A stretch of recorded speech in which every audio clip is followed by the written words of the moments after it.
Welcome back to xylem learning pretty മിസാണ്. നമ്മുടെ ബയോളജിന്റെ 2 ലൈഫ് പ്രോസസ് അല്ലെങ്കിൽ ജീവൽ പ്രക്രിയകളിലേക്ക് എന്നുള്ള ചാപ്റ്ററൊക്കെ നമ്മൾ അടിപൊളിയായിട്ട് പഠിച്ചു തുടങ്ങിയിട്ടുണ്ട്. അപ്പോൾ ആ പാഠങ്ങൾ പഠിക്കുന്നതിന് കൂടെ തന്നെ എക്സാം പോയിന്റ് ഓഫ് വ്യൂവിൽ എങ്ങനെയാണ് ചോദ്യങ്ങൾ വരുന്നതെന്ന് നമ്മൾ നോക്കി പോകണമല്ലോ. അപ്പം നമ്മൾ കഴിഞ്ഞ ദിവസം പഠിച്ച ചോദ്യങ്ങൾ, അതായത് പഠിച്ച ഭാഗത്തു നിന്നുള്ള കുറച്ച് ചോദ്യങ്ങളും കൂടി മിസ് നിങ്ങളെ പരിചയപ്പെടുത്താൻ വന്നതാണ്. മാത്രമല്ല ഒരു പ്രധാനപ്പെട്ട മറ്റൊരു പ്രോസസ്സും കൂടെ നിങ്ങളെ പരിചയപ്പെടുത്താനാണ് മിസ് വന്നിട്ടുള്ളത്. അപ്പോൾ വളരെ ഇമ്പോർട്ടൻ്റ് ആണ്, എക്സാമിന് സ്ഥിരമായിട്ട് കാണുന്ന ക്വസ്റ്റ്യനും കൂടിയാണിത്. അത് നന്നായിട്ട് പഠിക്കണം, വീഡിയോ കംപ്ലീറ്റ് ആയിട്ട് കാണാം. ആൻഡ് തരുന്ന ക്വസ്റ്റ്യനിൽ കമൻറ്റ് ബോക്സിൽ ആൻസർ ചെയ്യാനും മറക്കരുത്. അപ്പോൾ നമുക്ക് ആദ്യം തന്നെ നോക്കാം. Find out the odd one out. തന്നിട്ടുള്ളതിലെ ഓഡ് വൺ ഔട്ട് ഏതാണെന്ന് കണ്ടുപിടിക്കാനാണ്. ഒറ്റപ്പെട്ടവ കണ്ടെത്താൻ. Glucose, antibodies, cellulose, starch. Glucose, antibodies, cellulose, അന്നജം. നിങ്ങൾ 8ാം ക്ലാസ് കണ്ട പോലത്തെ തന്നെ ഒരു പാറ്റേൺ ഓഫ് ക്വസ്റ്റ്യൻ ആണ് ഈ ഓഡ് വൺ ഔട്ട് എന്ന് പറയുന്നത്. പദജോടി ബന്ധം കണ്ടെത്തുക എന്നുള്ളതൊക്കെ ഇതേപോലത്തെ ക്വസ്റ്റ്യൻ തന്നെ നിങ്ങൾക്ക് 9ാം ക്ലാസ്സിലും വരും. അപ്പോൾ ഗ്ലൂക്കോസ് ഉണ്ട്, ആൻറ്റിബോഡി ഉണ്ട്, സെല്ലുലോസ് ഉണ്ട്, സ്റ്റാർച്ച് ഉണ്ട്. നമുക്കറിയാം ഓഡ് വൺ ഔട്ട് എന്ന് പറഞ്ഞാൽ ഇതാരാണ്? ആൻറ്റിബോഡീസ് എന്ന് പറയുന്നതാണ് ഇവിടെ ഓഡ് വൺ ഔട്ട് അല്ലേ. ആൻറ്റിബോഡീസ് ഒറ്റപ്പെട്ടവയാണ്, കാരണം ബാക്കിയെല്ലാം എന്താണ്? Others are carbohydrates. ബാക്കിയെല്ലാം കാർബോഹൈഡ്രേറ്റിന്റെ എക്സാമ്പിൾ ആണ് അല്ലേ. ബാക്കിയുള്ളവ കാർബോഹൈഡ്രേറ്റ് ആണ്. ഓക്കെ, സെറ്റ് അല്ലേ? യെസ്. അപ്പം ഇത് നിർബന്ധമായിട്ട് പഠിച്ചു വെക്കേണ്ടതാണ്. അടുത്തത് നോക്കുക, എൻസൈംസും ഹോർമോൺസും തന്നിട്ടുണ്ട്. ഫില്ലിംഗ് ദ ബ്ലാങ്ക്സ് ആണ്. Hormone regulate and coordinate life functions അല്ലെ. ഹോർമോണുകൾ ജീവൽ പ്രവർത്തനങ്ങളെ നിയന്ത്രിക്കുകയും ഏകോപിപ്പിക്കുകയും ചെയ്യുന്നു. അങ്ങനെയാണെങ്കിൽ എൻസൈംസ് എന്താ ചെയ്യുന്നത്? എൻസൈം എന്ന് പറയുന്നത് സ്പീഡപ്പ് ചെയ്യുകയാണ് ചെയ്യുന്നത് അല്ലെ. കെമിക്കൽ റിയാക്ഷനെ സ്പീഡപ്പ് ചെയ്യുന്നു. So it speed up various chemical reactions. Various chemical reactions. അത് രാസപ്രവർത്തനങ്ങളുടെ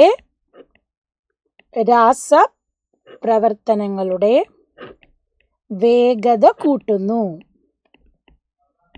ഓക്കെ, അപ്പോൾ എൻസൈമും ഹോർമോണും നിർബന്ധമായിട്ട് പഠിച്ചു വെക്കേണ്ടതാണ്. പല ബയോമോളിക്യൂൾസ് നിങ്ങളോട് എക്സാമ്പിളായിട്ട് തന്ന് ചോദിക്കും, അതും നിങ്ങൾ ഫില്ലപ്പ് ചെയ്യാൻ പഠിക്കാം. അടുത്തത് ഒരു പുതിയ പ്രോസസ്സാണ്. ഇത് നമ്മൾ വീണ്ടും പഠിക്കും, പക്ഷെ ചോദ്യം വരുന്നത് ഇങ്ങനെയാണ് എന്ന് മനസ്സിലാക്കിക്കൊണ്ട് പഠിക്കാം. നമ്മൾ കഴിഞ്ഞ ദിവസം പറഞ്ഞിരുന്നത് എങ്ങനെയാണ് സെല്ലിൻ്റെ ഉള്ളിലേക്ക് സാധനങ്ങൾ കൈമാറ്റം ചെയ്യപ്പെടുന്നത് നമുക്ക് പഠിക്കാനുണ്ടെന്ന്.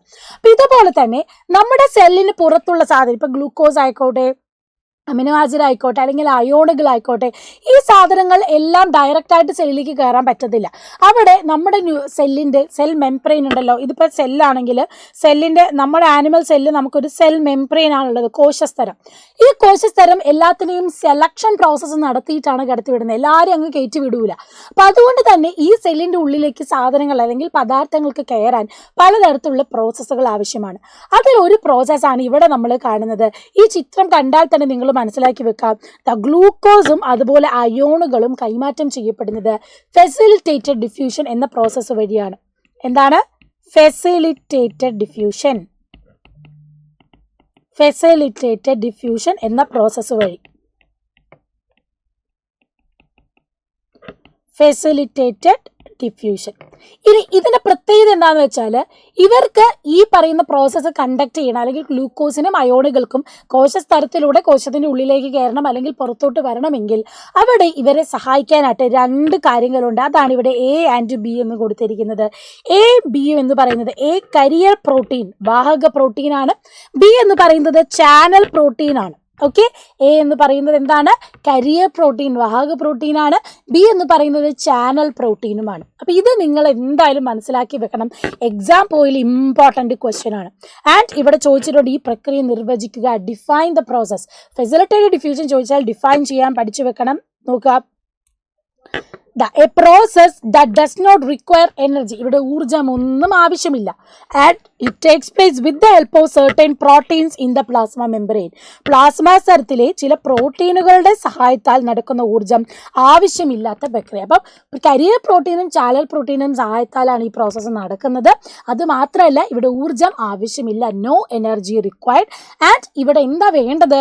കരിയർ പ്രോട്ടീനും ചാനൽ പ്രോട്ടീനുമാണ്. ആൻഡ് ഫെസിലിറ്റേറ്റഡ് ഡിഫ്യൂഷൻ നടത്തുന്ന അല്ലെങ്കിൽ ഫെസിലിറ്റേറ്റഡ് ഡിഫ്യൂഷൻ പ്രോസസ്സ് വഴി ഏതൊക്കെ പദാർത്ഥങ്ങളാണ് കൈമാറ്റം ചെയ്യപ്പെടുന്നതെന്ന് ചോദിച്ചാൽ നിങ്ങൾക്ക് 2 എക്സാമ്പിൾ ഇവിടെ ഉണ്ട്. ഒന്ന് ഗ്ലൂക്കോസും ഒന്ന് അയോൺസുമാണ്. അപ്പോൾ ഇത് മനസ്സിലാക്കി തന്നെ പഠിക്കണം. ആൻഡ് ഇവിടെ നിങ്ങൾക്ക് കാണാൻ പറ്റും, ഹയർ കോൺസെൻട്രേഷനിൽ നിന്ന് ലോവർ കോൺസെൻട്രേഷനിലേക്കാണ് ഈ പദാർത്ഥങ്ങൾ കൈമാറ്റം ചെയ്യപ്പെടുന്നത്. ഹയർ ടു ലോവർ കോൺസെൻട്രേഷനിലേക്കുള്ള ഈ പറയുന്ന പദാർത്ഥങ്ങളുടെ ചലനമാണ് with the help of channel protein and carrier protein and without the use of energy. ഊർജ്ജമില്ലാതെ ചാനൽ പ്രോട്ടീനും കരിയർ പ്രോട്ടീനും വഴി അല്ലെങ്കിൽ വാഹക പ്രോട്ടീനും ഉപയോഗിച്ചുകൊണ്ട് കൂടുതൽ ഗാഢതയിലെടുത്തും കുറഞ്ഞ ഗാഢതയിലേക്കുള്ള ഗ്ലൂക്കോസിൻ്റെയോ അല്ലെങ്കിൽ അയണുകളുടെയോ തന്മാത്രകളുടെ ചലനത്തെയാണ് നമ്മൾ ഫെസിലിറ്റേറ്റഡ് ഡിഫ്യൂഷൻ എന്ന് പറയുന്നത്. അപ്പോൾ ഇത്രയും കാര്യങ്ങൾ ഇവിടെ ക്ലിയർ കട്ടായിട്ട് നിങ്ങൾ പഠിച്ചു വെക്കേണ്ടതാണ്. ഇനി മറ്റൊരു ചോദ്യം കൂടെ നിങ്ങൾക്ക് കമൻറ്റ് ബോക്സിൽ കമൻറ്റ് ചെയ്യാൻ ഞാൻ തരികയാണ്. ഇത് നമ്മൾ പറഞ്ഞു എനർജി ഉപയോഗിക്കാതെ നടത്തുന്നതാണ് എന്ന് അല്ലേ. അല്ലാതെ നമ്മുടെ സെല്ലിലൊക്കെ ആണെങ്കിലും വാട്ടറിൻ്റെ മൂവ്മെൻറ്റ് നടക്കുന്നുണ്ട്. Higher concentration to lower concentration water molecules transport ചെയ്യുന്നത്. ഇത് നിങ്ങൾ ചെറിയ ക്ലാസ്സിലൊക്കെ പഠിച്ചിട്ടുള്ളതാണ്. അപ്പോൾ വാട്ടർ ട്രാൻസ്പോർട്ട് ചെയ്യുന്ന പ്രോസസ്സ് ഏതാണ്? ഓക്കെ, വാട്ടർ സെല്ലിൻ്റെ ഉള്ളിലൂടെ ട്രാൻസ്പോർട്ട് ചെയ്യുന്നു. Higher concentration to lower concentration ആണത്. ആൻഡ് അവിടെ നമുക്ക് കാണാൻ പറ്റുന്ന മറ്റൊരു കാര്യം ജലത്തിൻ്റെ അല്ലെങ്കിൽ ജലതന്മാത്രകളുടെ ചലനം. ഒരു സെമി പെർമിബിൾ മെംബ്രെയിൻ അർദ്ധതാര്യസ്ഥലത്തിലൂടെ ജലം തന്മാത്രകൾ കൈമാറ്റം ചെയ്യപ്പെടുന്നുണ്ട്. ഈ ഒരു പ്രോസസ്സിന് നമ്മൾ പഠിക്കുന്നുണ്ട്. അത് ഏത് പ്രോസസ്സാണെന്ന് ടെക്സ്റ്റ് ബുക്ക് വായിച്ച് തന്നെ നിങ്ങളൊന്ന് കണ്ടെത്തി എഴുതാൻ നോക്കുക. കമൻറ്റ് ബോക്സിൽ കമൻറ്റ് ചെയ്യാനും കൂടെ മറന്നു പോകരുത്. ആൻഡ് ഇത് കഴിഞ്ഞ് പ്രധാനപ്പെട്ട ഫോട്ടോസിന്തസിസും കാര്യങ്ങളൊക്കെ പഠിപ്പിക്കാൻ മിസ് വീണ്ടും വരും. അപ്പോൾ സ്റ്റേ ട്യൂൺ. കൂടുതലുള്ള കാര്യങ്ങളൊക്കെ ഓൾറെഡി നിഞ്ച ബാച്ചിൽ നമ്മൾ പറഞ്ഞു കഴിഞ്ഞതാണ്. അതുകൊണ്ട് നിഞ്ച ബാച്ചിൽ ജോയിൻ ചെയ്യാത്തവരുണ്ടെങ്കിൽ എത്രയും പെട്ടെന്ന് തന്നെ ജോയിൻ ചെയ്യണം. നമ്മൾ റിവിഷനൊക്കെ ആരംഭിക്കാൻ പോവുകയാണ്. എല്ലാ കോൺസെപ്റ്റുകളും നന്നായിട്ട് പഠിച്ച് യൂണിറ്റ് ടെസ്റ്റ് നടത്തി ക്വസ്റ്റ്യൻസ് ഒക്കെ പ്രോപ്പറായിട്ട് പഠിച്ചു പോകും. അതുകൊണ്ട് ഇതിലും കൂടുതൽ ചോദ്യങ്ങൾ നമ്മൾ എക്സാം സീരീസിൽ കണ്ടക്ട് ചെയ്യുന്നതാണ്.